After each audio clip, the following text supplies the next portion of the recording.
Esdras capítulo 5. A carta de Tatenai a Dário. Ora, os profetas Ageu e Zacarias, descendente de Ido, profetizaram aos judeus de Judá e de Jerusalém em nome do Deus de Israel que estava sobre eles. Então Zorobabel, filho de Sealtiel, e Jesua, filho de Josadaque, começaram a reconstruir o templo de Deus em Jerusalém. E os profetas de Deus estavam com eles e os ajudavam. Naquela época, Tatenai, governador do território a oeste do Eufrates, Setar-Bonzenai e seus companheiros foram perguntar a eles quem os autorizou a reconstruir este templo e estes muros, e como se chamam os homens que estão construindo este edifício.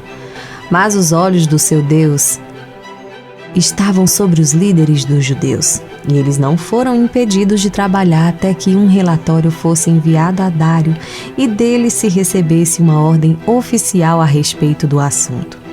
Temos aqui uma cópia da carta que Tatenai, governador do território a oeste do Eufrates, Setar-Bozenai e seus companheiros, os funcionários do oeste do Eufrates, enviaram ao rei Dário. O relatório que lhe enviaram dizia o seguinte: ao rei Dário, paz e prosperidade. Informamos ao rei que fomos à província de Judá, ao templo do grande Deus. O povo está reconstruindo com grandes pedras e colocando vigas de madeira nas paredes. A obra está sendo executada com diligência e está tendo rápido progresso.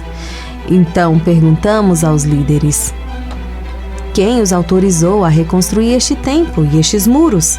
Também perguntamos os nomes dos líderes deles, para que registrássemos para tua informação. Esta é a resposta que nos deram: somos servos do Deus dos céus e da terra e estamos reconstruindo o templo construído há muitos anos. Templo que foi construído e terminado por um grande rei de Israel.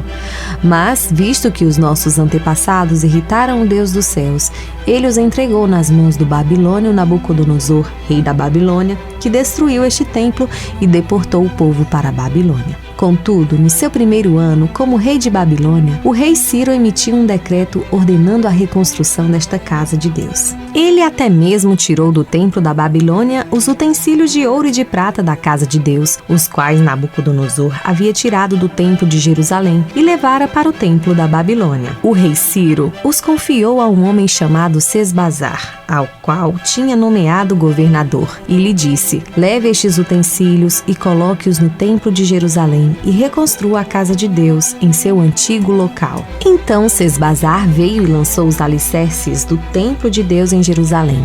Desde aquele dia, ela tem estado em construção, mas ainda não foi concluída. Agora, se for do agrado do rei, que se faça uma pesquisa nos arquivos reais da Babilônia para verificar se o rei Ciro de fato emitiu um decreto ordenando a reconstrução da casa de Deus de Jerusalém, e que o rei nos envie sua decisão sobre o assunto.